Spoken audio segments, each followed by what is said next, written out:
Welcome to No More Carbon Copies. It's the podcast for high-performing leaders with big goals who feel stuck trying to reach the next level. At Vivero Leadership, we believe no two leaders are the same. The best leaders perform at their highest when they understand what makes them unique and stop trying to lead like someone else. This is where we explore how to see ourselves clearly, address self-sabotage, and lead with clarity, confidence, and purpose. You don't need to be a copy, you just need to be you. Welcome to No More Carbon Copies.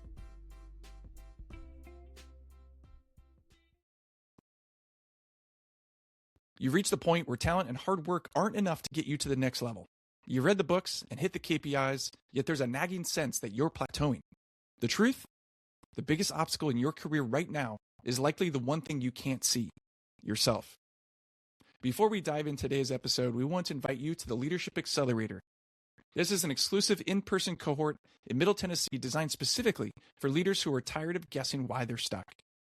Using the Vivero Leadership Foundation framework and a radical 360-degree feedback process, we help you uncover the self-sabotage patterns that your standard annual reviews are too polite or too generic to mention. If you're ready to stop leading in the dark, visit viveroleadership.com right now to learn more and submit your application. All right, welcome to the No More Carbon Copies podcast. I'm excited today to have a good friend of mine, Andy Gittus, on the podcast with me today. So thanks, Andy, for coming in and being a guest on the No More Carbon Copies podcast. Andy has quickly become one of my favorite people in life. We have known each other for roughly, I'd say, maybe 5-6 years. Kids have interacted. Now you're my son's football coach. Your son is my son's really good friend. We've had an opportunity to live life beside each other. The reason that we're having you on the podcast today is because you have a very unique story of someone who took a challenge to join our Leadership Accelerator, and you have a pretty interesting story to tell. So I want to talk about where you were before you jumped into the Leadership Accelerator, where you are now after the Leadership Accelerator, and what was the process like. I think that'll be helpful for people who are considering coming into future Leadership Accelerators to give them a sense of what they can expect. So before we jump into that, anything else you want to say about as you introduce yourself and orient the audience to who you are? Thanks so much for having me. This is a pleasure, and I'm very honored to do it. And no, I'd love to share some of my my journey that I took through the accelerator with everybody, see if it's helpful at all. But my name is Andy Gittus, and I have a beautiful wife and 2 boys, and we live here in Franklin, Tennessee. I'm excited for people to hear your story. So let's talk a little bit about where you were at when we first started talking about the Leadership Accelerator. When you came in, you heard about it. You were at a particular point as an entrepreneur, as a business owner, as a leader of your organization, your company. Talk about where you were at that point. Yeah, I was at a very interesting point in my career. I was 10 plus years into owning my own business as a general contractor. And I was probably the most burnout I had ever been. And I've been burned out several times before. But it was the worst I had been.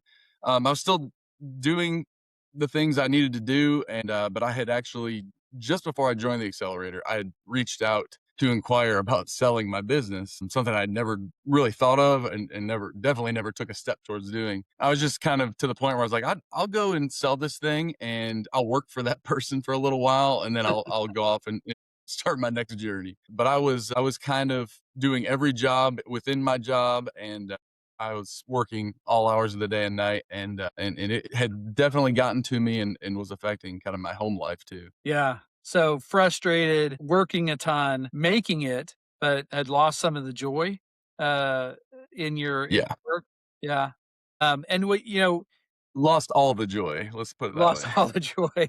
Yeah. Which is sad because, owning a company for 10 years to be in that position, when you started off doing it, you really loved it. You'd lost the joy. So it wasn't the work necessarily. It was the way that the work had taken over your life as your business evolved. That kind of left you at a point where you had no joy. Yeah, that's exactly right. I had kind of read all the books and tried to do all the self-help I could, and I just could not figure out why I was feeling the way I was. And It was just creating bad habits in my life that was just kind of negatively affecting everything. I was at a point where I had 2 growing boys that I wanted to spend more time with and be more present for, but it was just very difficult to do under the circumstances. Yeah, and I think it's interesting. A couple things. One is, um, it's pretty common whether you're an entrepreneur or own a business or whether you're in a corporate gig. Like those are similar symptoms. So you start off enjoying something, it grows, it evolves, and then you find yourself in a place of being frustrated and stuck and uh, dissatisfied and looking for an exit, looking for another thing. I think it's interesting though that your reputation and the way that people view you in the community is I don't think many people saw that. Um, you know, at that point we weren't like extremely close friends. And so how do you think like other people recognize or didn't recognize how you were feeling? How did you carry that? Yeah, that's a great question. And kind of loaded because through the accelerator, I learned this about myself. I did not know this about myself prior to, but that is one of my traits is I like to shoulder the load, and I want to make sure that nobody knows that I'm doing it. It's just one of those things. As a leader, I try to be kind of above all the garbage. I guess I just don't want anybody to know what's going on inside my head, and for good or for bad, that's just how I am. And my wife would be probably the one person who knew kind of how tough it was, and she had said for years, and still does sometimes. She's like, I don't if I was doing something as hard as this for as long as you have, I would have quit a long time ago. And I don't think she's saying it because she doesn't have enough resolve. I think she's just saying it like how could you put yourself through this for so long? And so she saw way more of it than most. But no, I mean it was something I definitely kept to myself and was not going out broadcasting about. That's for sure. Yeah. And I think that's typical. So all the leaders that I work with, they're kind of pretending they're moving along like things are okay, and then underneath the surface, they have this like underlying dissatisfaction, underlying frustration, underlying confusion about where things are at. So I think that's pretty common. And I've been in that same position. Like I can think back in my career at points where I was in the same situation, like working hard, trying, doing everything. No one else would have known I was struggling. No one else would have known I was confused or whatever. But yet the weight just kind of building up over time, and then going, hey, how can I get out of this? How can I get out of this experience? Yeah, and I don't know if you can relate to this when you were in that situation, but like it started to make some of my work relationships kind of toxic because I would have a negative attitude, and then that would push off onto people that worked for me or with me, and then they'd be like, "What's wrong with this guy?" And it just created a tough culture within my small business that I mean, other people felt it, but they, like I said, they didn't necessarily know what was going on under the surface with it. Yeah. Yeah, absolutely. You start surviving, and in that survival, some of the things that you do end up kind of uh, sabotaging you. They Yeah. cause unnecessary friction, cause kind of interference in the way that you would typically show up, uh, and so it does. People can see stuff, but not necessarily know what really is going on underneath the surface.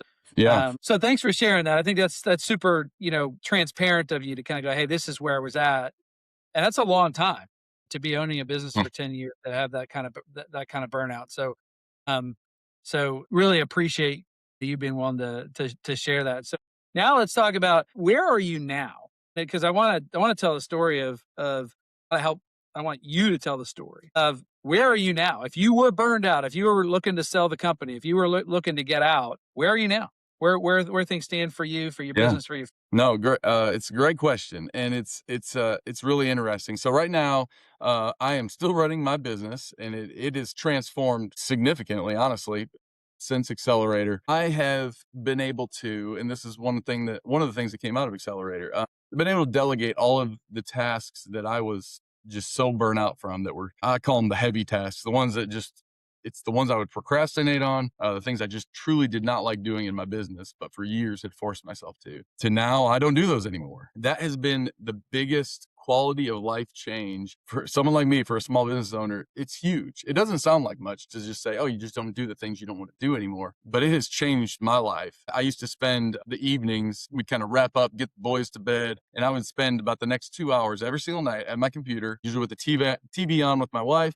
half watching it, and then the other half on the computer, working on estimates or working on things for the jobs we're working on, whatever it is. And it was just the biggest life suck. Like it just crushed me. And so that's gone. I don't do it anymore. I haven't done it in a year and a half, I guess. And I don't need to. Occasionally something will come up and I'll have to get the computer out. And I always make the comment to my wife that I'm like, hey, look, I'm on my computer. It's like 9 o'clock at night. This is so weird now, which is great. It's been a huge life change to just learn how to delegate some of those things and take back the things that brought me joy and get rid of the ones that don't. And so today I'm still running the business. The business is thriving. In fact, that's why this is an interesting time for you to ask this question. We are so busy right now, have more projects and more large projects than we've ever had right now. So I should be burnt to a crisp. I should be ready to sell the business and burn out and tired and cranky, but I'm not. It's like, I keep telling everybody, I'm so thankful for this. This is exactly what I prayed for.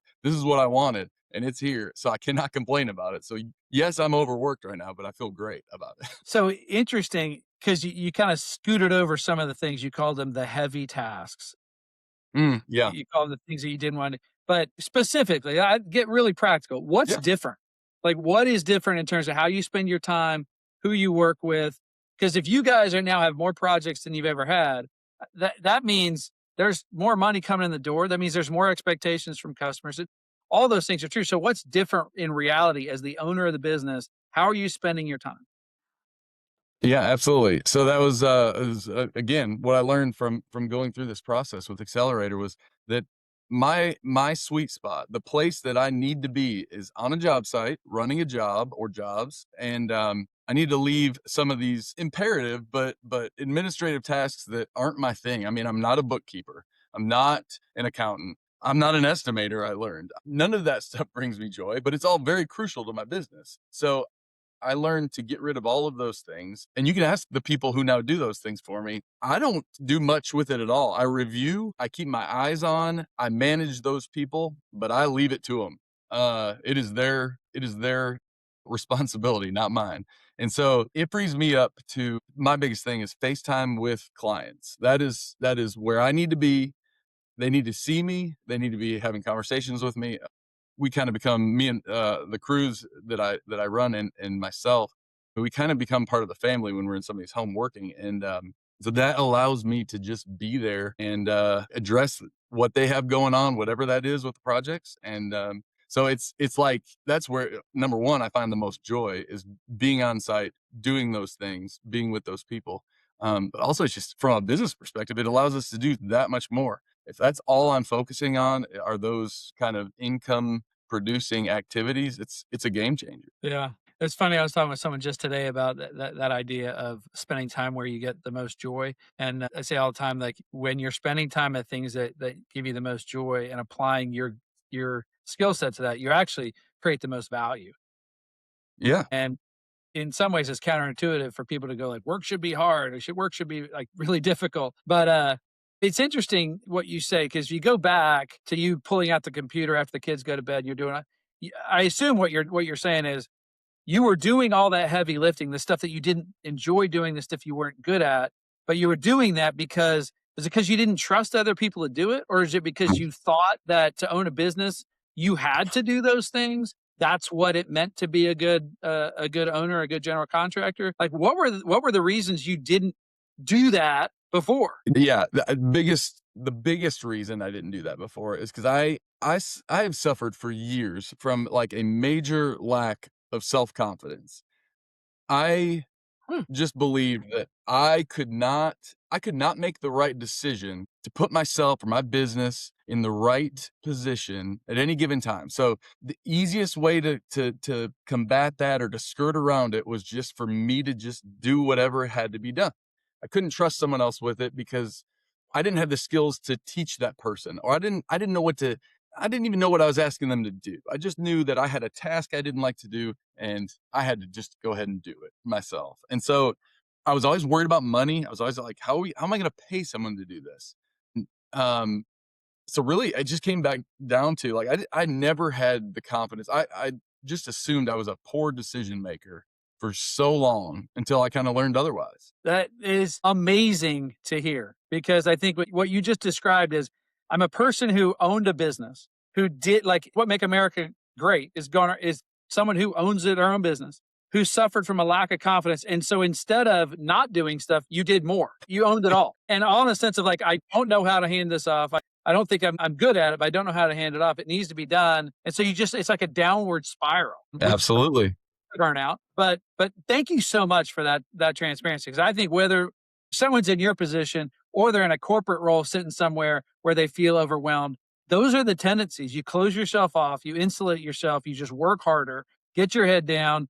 You certainly don't tell anybody what's going on. It's so funny. You think like, I just don't think I'm smart enough to do this. There's something I don't have the confidence to do it. Which is the furthest thing from the truth, which you learned. But that's a fascinating thing. So that was what before. After, got tons of work.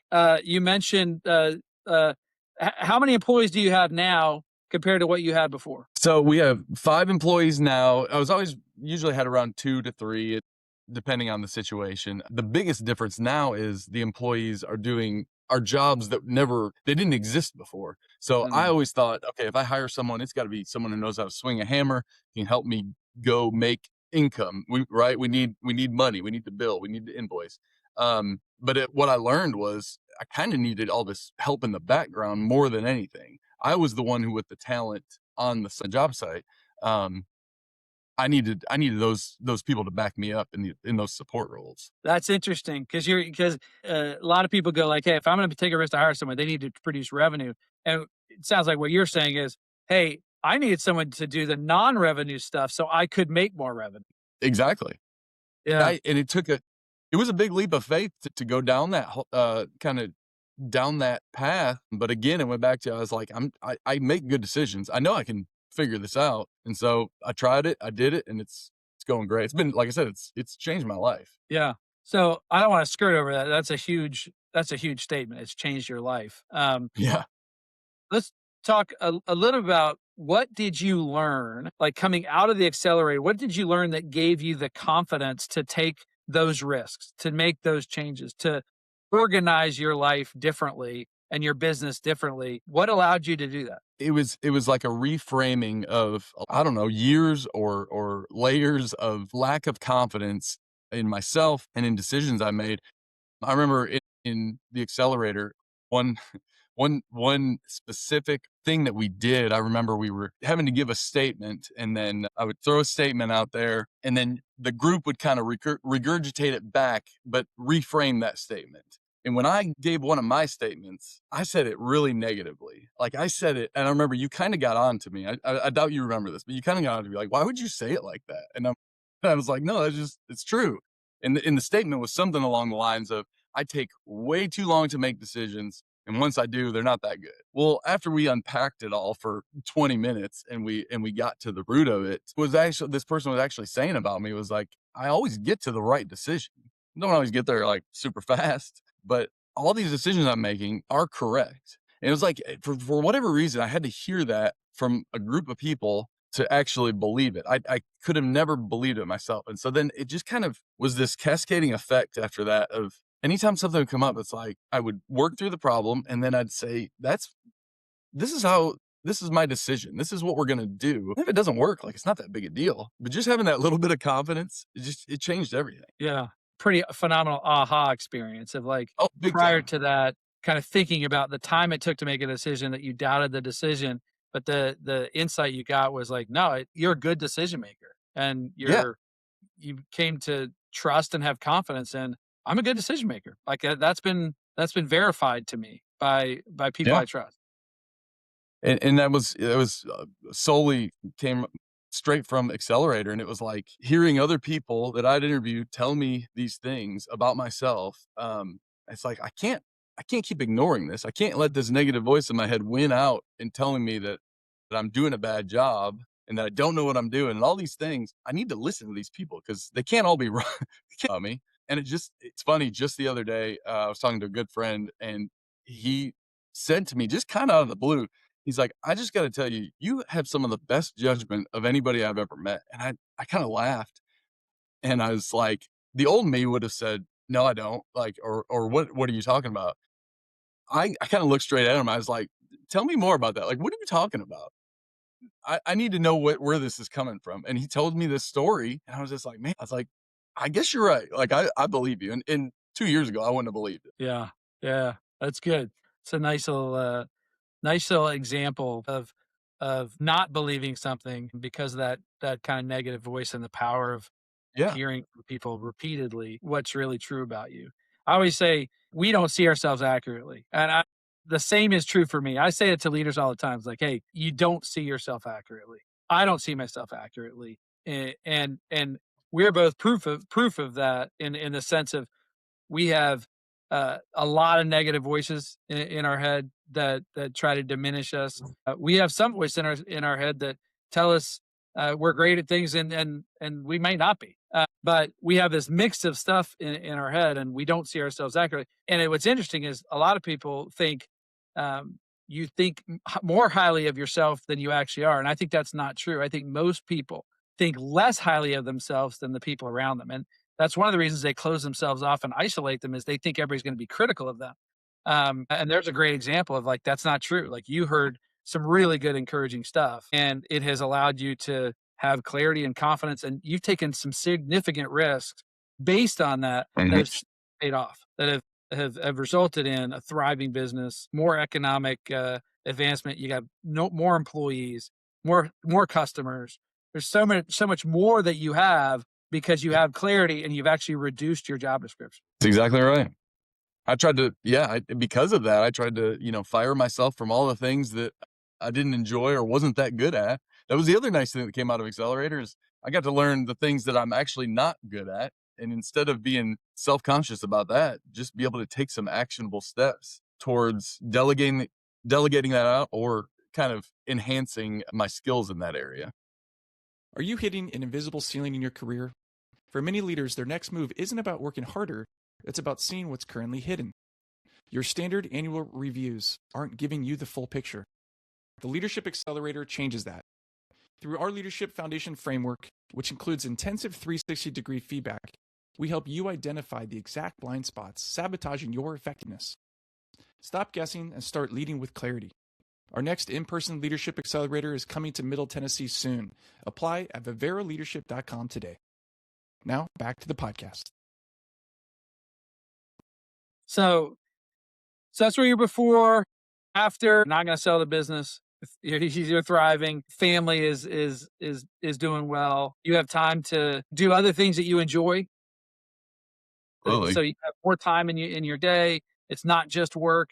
It's kind of a full life of being able to invest in the community in other ways. So you do youth coaching, a lot of youth coaching. I know you're very involved in your church and other things because you have more time.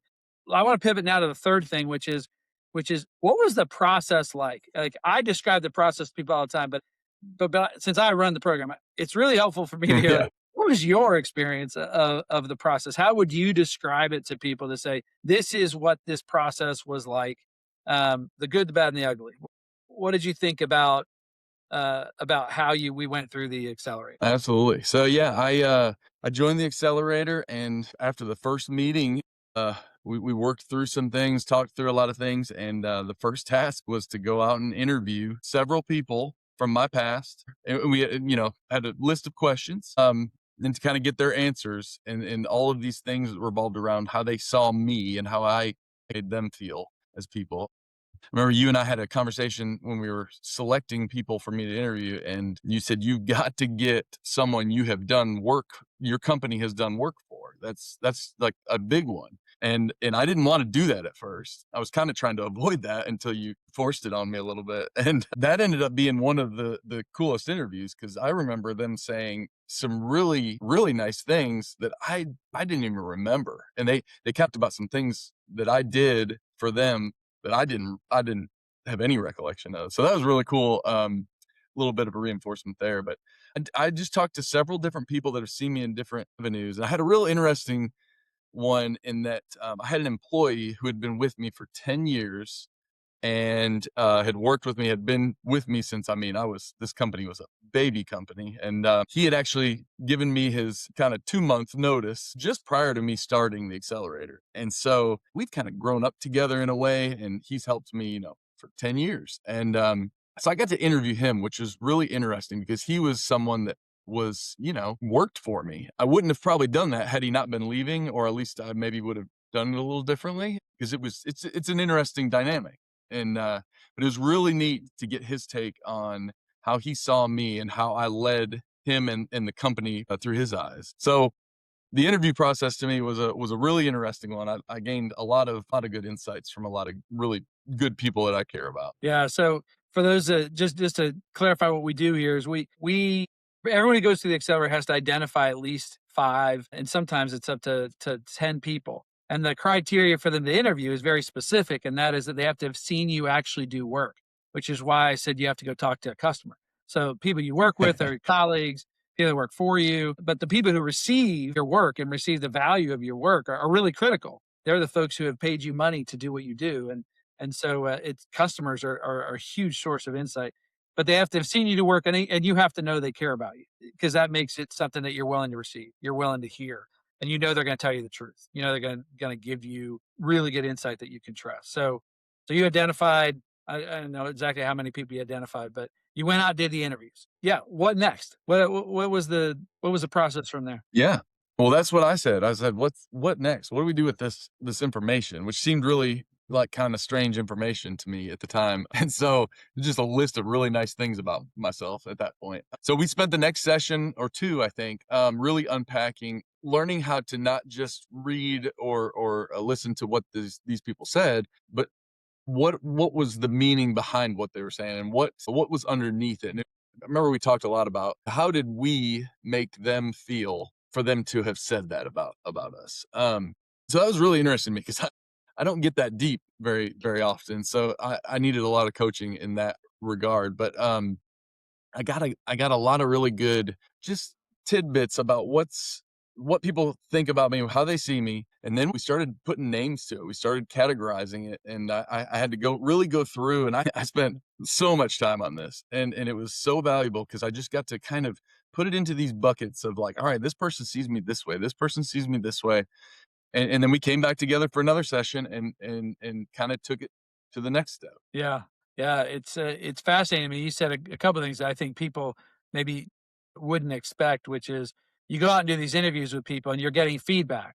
You ask them a series of questions. And most people would assume when you're doing that, you're going to hear a list of critical things. You're going to hear, here's where you're not good enough. Here's where Yeah. you need to improve. Here's what I notice about you. It actually is the opposite. Part of that's the way that we ask the questions. Part of it's the way that we train people to listen, and listen effectively for understanding rather than reactionary. But you end up with this pool of information about yourself that's actually, for the most part, a huge gift. It's like, hey, this is some really amazing things about what you bring to the table. And it's said in a way that you never, very rarely are you in a position where you're seeing that volume of data or that volume of insight in that big context. And then you digest it, pull out the themes of it. And so how did that shape how you decided to, well, first of all, how you understood yourself in a new way? And then how did you then make decisions based on that? Yeah. It did. It gave me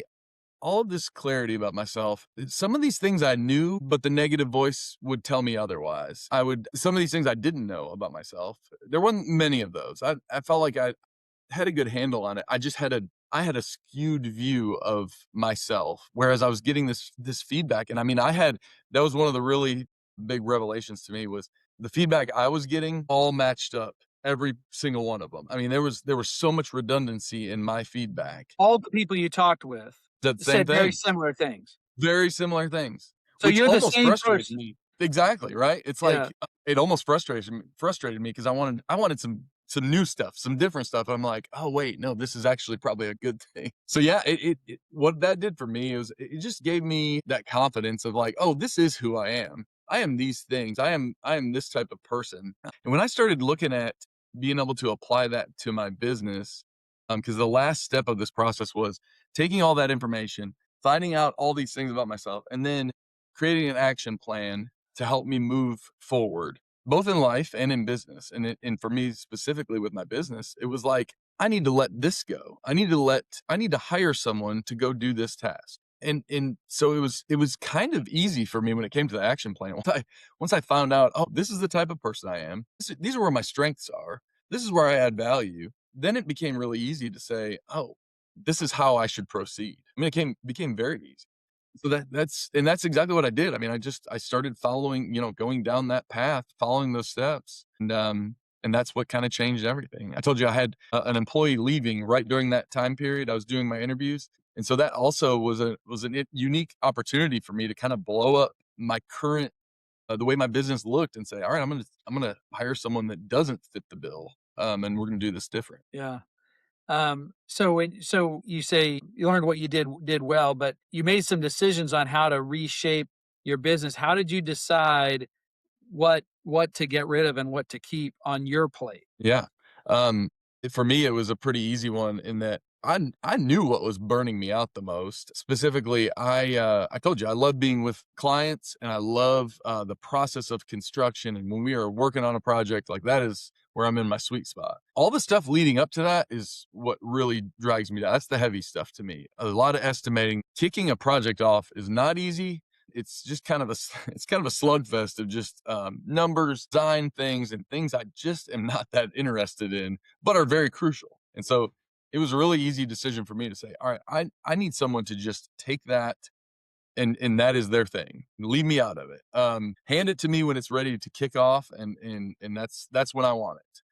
And so that's what I've done. I actually have two people that handle all things pre-construction in my business. So Andy, interesting. One of the things that I find when I talk to people is that they in other programs is they really try to figure out strengths and weaknesses. In the accelerator, what we're trying to find out is strengths, but then what interferes with your strengths. And so it's not necessarily weaknesses, but it's what are the things that get in the way of you working or optimizing those areas of strength. And as you did that, what are some of the things that you recognize that you're like, oh, here's some ways I need to deal with the fact that I've got these things that keep me from spending the time in your sweet spot or in the place where you have the most competence? Absolutely. Yeah.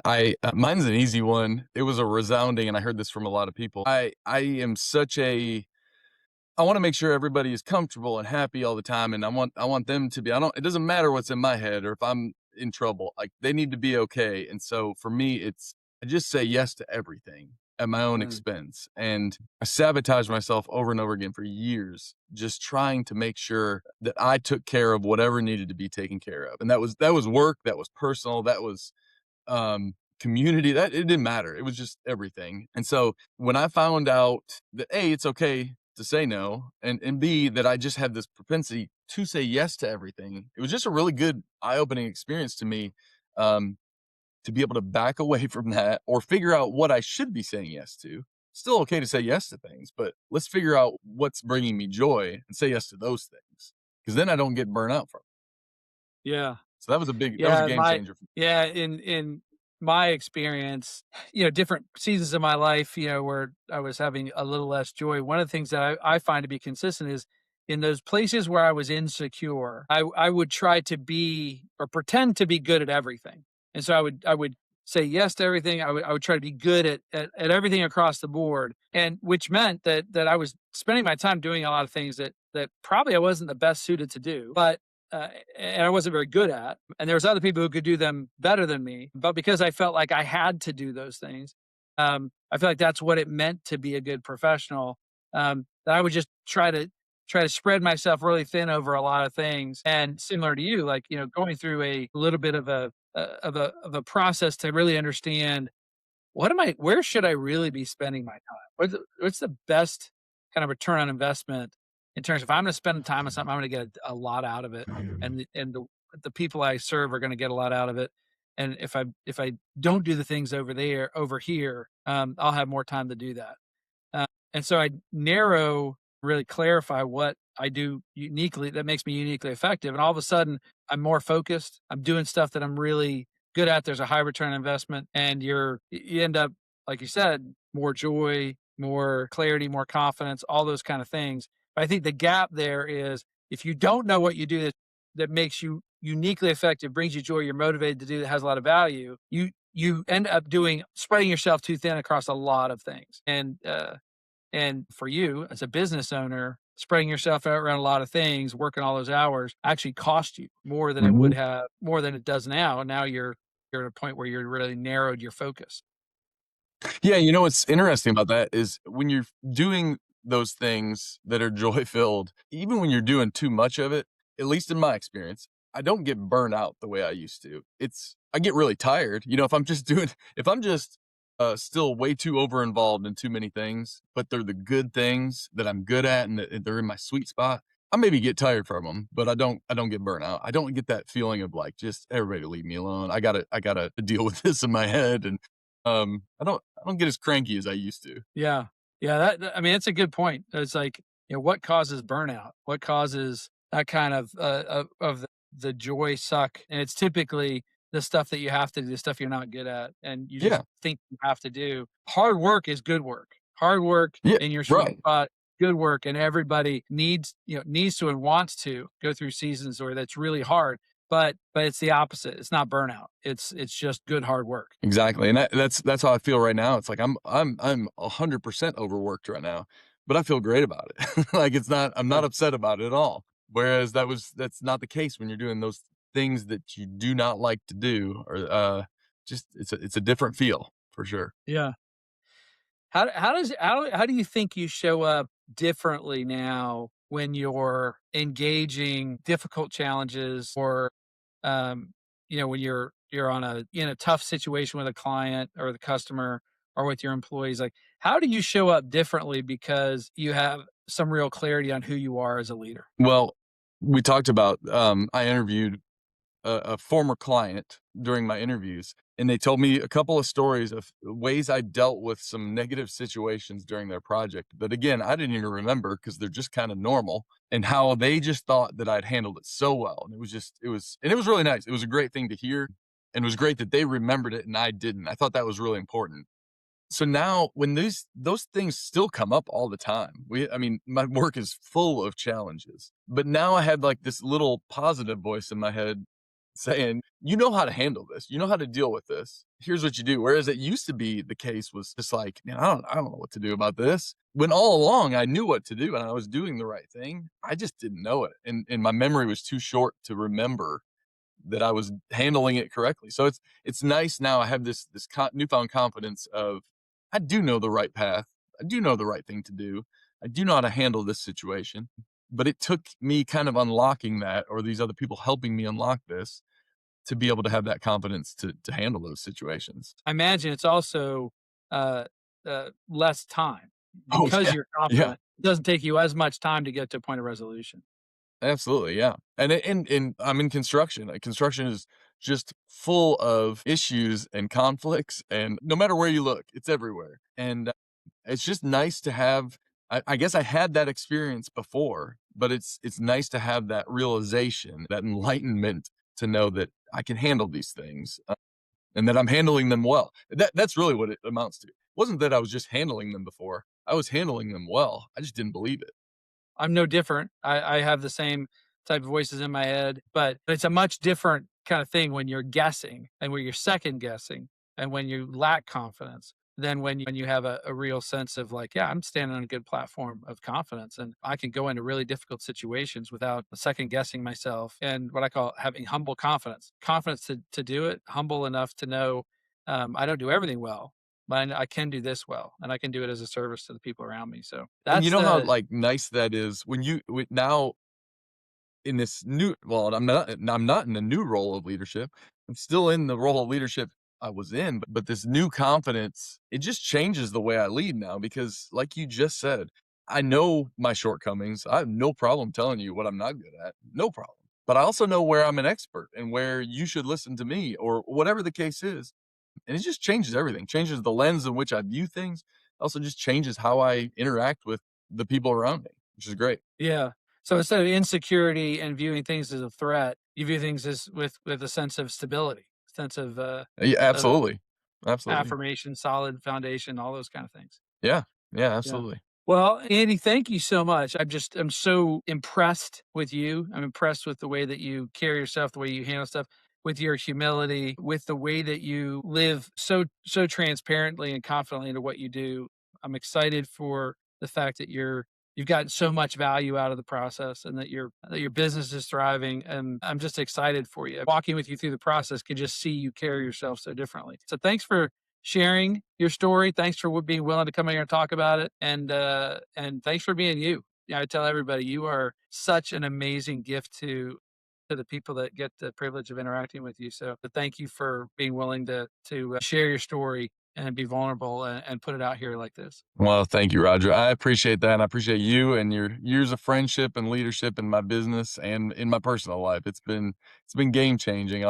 Like I said earlier in the podcast, it's changed my life in a lot of ways. And I'm not saying that to sound dramatic. It really has. Yeah. I think that stories tell things better than anything. I can tell people about the accelerator and I can explain what it is, but it's so much more effective or so much more helpful for people to go, hey, here's a real story of someone who went through it. And as we start to kick off more leadership accelerators, I think it's helpful for people to hear, here's a story of someone who actually invested in it. It has had a huge impact on their lives. As a parting shot here, if I can ask you to do it, like, what would you tell somebody, and what have you told other people about looking into the Leadership Accelerator, and who should do it? Where are they at now, and why should they take the leap to invest in doing something like that? Absolutely. No, I think for anybody, it really doesn't matter what phase of life or what professional life you're in, whether you are a business owner or whether you're in corporate America, it doesn't matter. There is tons of value in the accelerator. Just going through that process, learning about yourself, and trying to figure out your path forward based on who you really are and God designed you to be, it just changes the game for everything, whether that's career related or not. For me, my quality of life went up significantly. And then I'm just also happy that it happened to help my business as well, to be honest. And so it really is. It's for anybody who's not quite sure. If you got any negative voice in your head, it is a great way to, doesn't get rid of them, but it keeps it pretty quiet. Yeah. You have 100 voices in our head from all throughout our life, and they're all turned up to 10. And if you can, Yeah. you can get the right ones, pay attention to the right ones, and turn the volume up on those, and turn the volume down on the negative ones. You can really move yourself with confidence forward. So that's good. Well, Andy, thank you so Absolutely. much. Appreciate you being on Absolutely. here, and thanks for coming on the No More Carbon Copies podcast and sharing your story. So thank you. Thanks for having me, Roger. I appreciate it. Thanks for joining us today. At Vivero Leadership, we aren't afraid to admit that transformational growth requires friction, but it shouldn't require guesswork. The Leadership Accelerator is your chance to get in the room with other high-achieving leaders in Middle Tennessee and do the real work. You'll walk away with true clarity. Your real leadership ID is born from 360-degree feedback that actually lands true. You'll learn practical changes you can implement the very next Monday.